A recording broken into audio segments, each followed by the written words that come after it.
तैमूरलंग के आक्रमण और तुगलक वंश के पतन के बाद दिल्ली पर सैयद वंश का शासन जो है वो शुरू हुआ। तो 1414 में होता है सैयद वंश की, सैयद डायनेस्टी की स्थापना। देखिए, जो सैयद वंश है और जो लोदी वंश हम आगे डिस्कस करने वाले हैं, ये बहुत ही छोटे छोटे हैं, क्योंकि इनका शासनकाल उतना इम्पैक्टफुल नहीं है और उतना लंबा भी नहीं है कि इस पर ज़्यादा डिस्कशन भी हो। तो हम छोटा सा ही पोर्शन है, जल्दी से इसको भी कवर करेंगे। सैयद वंश की स्थापना की बात करें फ्रेंड्स, तो खिज्र खां था, उसने इसकी स्थापना करी थी, जो तैमूरलंग का गवर्नर था। सैयद वंश ने 1414 से लेकर 1451 तक दिल्ली पर शासन किया, लेकिन यह भी बहुत ही कमजोर था और जल्दी इसका भी अंत हो गया। सैयद डायनेस्टी की इन्फॉर्मेशन जो है वो बिन अहमद सिरहिंदी के द्वारा लिखी गई पुस्तक तारिक ए मुबारक शाही में देखने को मिलती हैं। खिज्र खान ने रैत ए आला की उपाधि धारण की, उन्होंने सुल्तान की उपाधि धारण नहीं की। रैत ए आला की बात करें तो ये एक फारसी वर्ड है जिसका अर्थ होता है उच्च किसान या फिर श्रेष्ठ किसान। ये जो उपाधि थी ये मध्यकालीन भारत में फार्मर्स या फिर एग्रीकल्चर सोसाइटी में हाई पोजीशन रखने वाले पर्सन को दी जाती थी। खिज्र खां की मृत्यु जो है 1421 में हो जाती है और इनकी मृत्यु के बाद उनका पुत्र मुबारक शाह जो है, जिसे मुबारक खां के नाम से भी जाना जाता है, वो दिल्ली का अगला शासक बनता है। मुबारक शाह की बात करें फ्रेंड्स, तो मुबारक शाह खिज्र खां का ही पुत्र था। इसने शाह की उपाधि जो है वो धारण की थी। उसके शासनकाल के दौरान तारिक ए मुबारक शाही नामक पुस्तक जो है वो लिखी गई थी। ये इंपॉर्टेंट है, जिसे याहिया बिन अहमद सिरहिंदी ने लिखा था। ये पुस्तक मुबारक शाह के शासनकाल की सबसे महत्वपूर्ण घटनाओं में से एक है। ये पुस्तक जो है सैयद वंश के इतिहास के बारे में उल्लेख करती है। मुबारक शाह ने यमुना नदी के किनारे मुबारकबाद शहर को बसाया था। आगे चलकर इसी मुबारक शाह के वजीर ने 1434 ईस्वी को मुबारक शाह की हत्या कर दी। इसके वजीर का नाम था सरवर उल मुल्क। ध्यान रखिएगा इस चीज को, सरवर उल मुल्क जो कि मुबारक शाह का वजीर था, उसने इसकी हत्या कर दी। इसके बाद में मुबारक शाह के बाद मोहम्मद शाह जो है वो दिल्ली का अगला रूलर बना। मोहम्मद शाह की बात करें तो इसका शासनकाल उतना इम्पैक्टफुल नहीं रहा।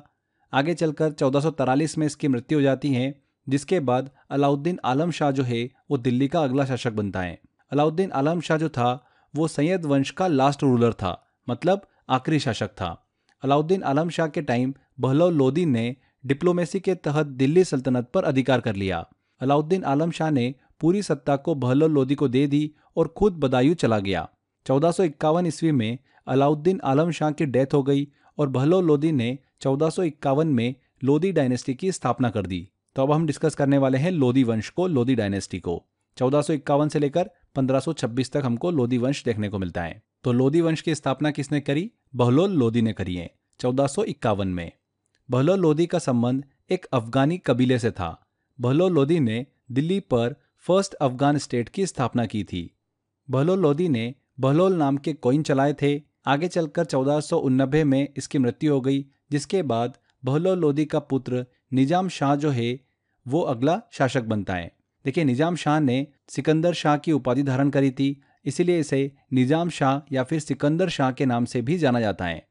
तो अब हम डिस्कस करने वाले हैं सिकंदर शाह लोदी को।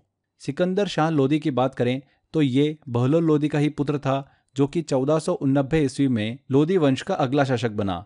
इसका शासनकाल चलता है 1489 से लेकर 1517 तक।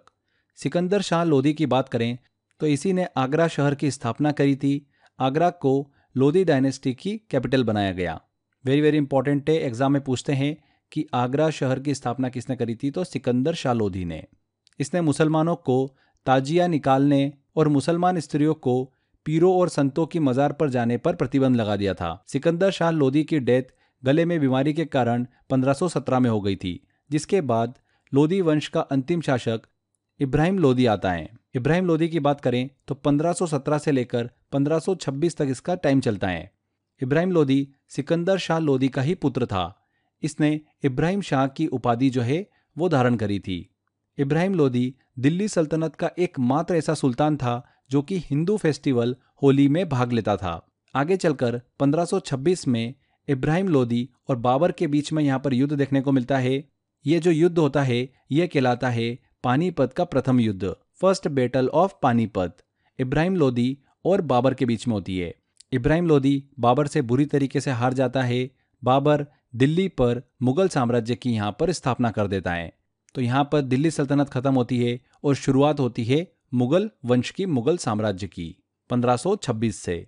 तो ये फ्रेंड्स हमने अच्छे से डिस्कस किया पूरा दिल्ली सल्तनत को। इसके अंदर आने वाली 5 डायनेस्टी, 5 वंशों को हमने एक एक करके डिस्कस किया। सभी शासकों के बारे में, राजाओं के बारे में हमने बात करी, किसके टाइम में क्या क्या घटना घटी, उन सभी चीज़ों को हमने अच्छे से कवर किया है।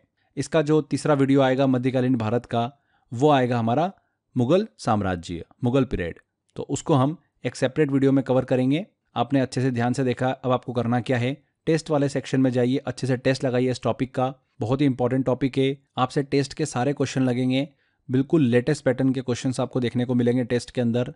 तो अच्छे से टेस्ट लगाइए, बार बार टेस्ट की प्रैक्टिस करिए। कभी भी दिल्ली सल्तनत से एग्जाम के अंदर क्वेश्चन आपको देखने को मिलेगा, आप बिल्कुल 100% सही करके आओगे। तो यहाँ पर हमारा सेशन कंप्लीट होता है। मिलते हैं फ्रेंड्स मुगल साम्राज्य में। तब तक के लिए bye bye and take care.